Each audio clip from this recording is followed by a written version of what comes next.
Parlant de paix et de cohésion sociale, les conférences épiscopales régionales d'Afrique de l'Ouest et l'ONG Catholic Relief Services outillent des acteurs œuvrant dans le domaine. C'est une rencontre qui entre dans le cadre de l'initiative Paix au Sahel. Les détails avec Amadou Ilboudo, l'Irada Philippe Ada.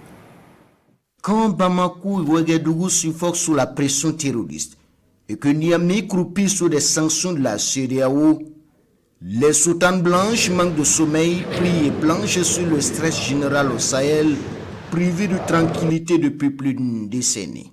Le présent atelier veut aider toute cette zone, tout cet espace à répondre aux attentes de nos populations. Nous pensons que les attentes majeures, c'est notamment l'amélioration de la réponse humanitaire, c'est l'amélioration aussi, disons, de la mobilisation des ressources.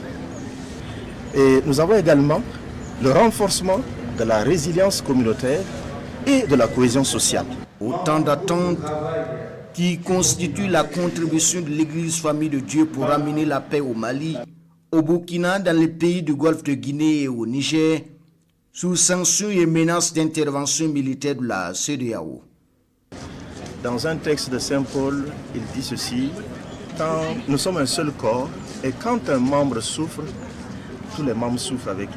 Ce message a été déjà donné, mais encore nous pouvons le réitérer en demandant que les cœurs s'apaisent, se convertissent et que la solidarité nationale et internationale puisse jouer en faveur des peuples surtout, pour que ces peuples, qui sont les premières victimes, puissent connaître la paix, la cohésion sociale, l'unité et bien sûr aussi, ce sont les conditions de tout développement. L'initiative Paix au Sahel a été lancée en novembre 2019 par les conférences épiscopales réunies d'Afrique de l'Ouest et Catholic Relief Services pour répondre au niveau sans précédent de conflit qui secoue la région du Sahel.